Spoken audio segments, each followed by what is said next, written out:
السلام علیکم ورحمت الله وبرکاتو. قدرمنو په نیډ کې تاسو ته راخیم چې څنګه کولی شئ تاسو چې د هر چاته د انجلۍ په غږ کې میسج وکړئ.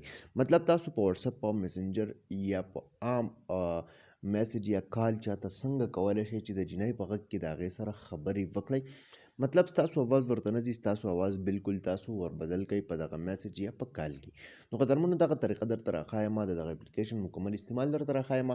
ویډیو را سره تر اخره وګورئ، ویډیو سکپ کوئ مه. خو دې نه مخکې وډوکیشن راز دی که تر اوسه پورې تاسو موږ ټیکنیکل پښتو یوټیوب چینل نه یې سبسکرایب کړی، دا سبسکرایب کړئ، خوا کې د غنټۍ نشان هم کلیک کړئ چې زموږ نوې ویډیوز تاسو ته په وخت باندې در رسي. دې لپاره به تاسو ته یو اپلیکیشن پکار وي. هم د دغه اپلیکیشن لینک موږ تاسو ته خپل یوټیوب چینل په ډسکرپشن کې دی، نه علاوه زموږ د فیسبوک کومه پاڼه چې ده هلته کمنټس کې درکړی دی. تاسو به سمپل دلته نه دغه اپلیکیشن خپل موبایل ته انسټال کړئ. کله چې دا اپلیکیشن تاسو انسټال کړئ، اول بس تاسو نه دا یو پرمیشن غواړي، دغه پرمیشن به دې ته تاسو الاف کړئ. کله چې دې له تاسو پرمیشن ورکړئ، تاسو ته به داسې شان یو انټرفیس راشي. دلته کې تاسو یو 4-5 آپشنان راکړي دي. اوله خبره خو دا ده که تاسو دلته کې چک کړئ نو اوپن آډیو، اوس تاسو سره چې په موبایل کې کم آډیوز دي، ټیک ده، دا ټول دلته کې دي راواغستل.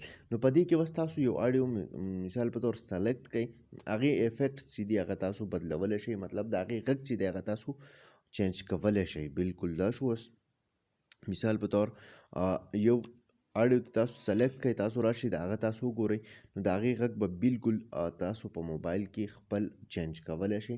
مطلب اوریجنل تاسو بیا وګورئ، او کله چې پې تاسو افیکټس ولګوئ نو په هغې کې به ډېر زیات فرق وي. ټیک ده. اولنی آپشن یې دغه شو چې تاسو خپل موبایل کې کم سیو آپشن خبرې چې دي نو هغې کې تاسو څه کولی شئ، سیو آډیوز چې دي هغې کې تاسو بدلون راوستلی شئ. همدغه رنګې که دویم آپشن ته تاسو وګورئ، ټیک ده، دویم آپشن له تاسو راشئ، تاسو دلته کې دویم آپشن وګورئ، صحیح ده، هغه دی ریکارډ ان آډیو. مطلب ته صرف دلته کې یو آډیو مطلب یو اواز ریکارډ که بیا په هغې کې ته مکمل بدلی چې ده بدلون راوستلی شي.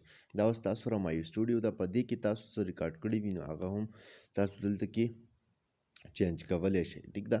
اوس که تاسو راشئ وایس میسج یو آپشن تاسو له راکوي. وایس میسج آپشن مطلب دا دی چې دا به تاسو له دې ځایګي نه دې ته ایګري شئ. ټیک ده. اوس دا به له دې ځایګي نه تاسو بیا الاف هم کوئ، مطلب یو پرمیشن دی، دا به تاسو دې ته الاف کوئ.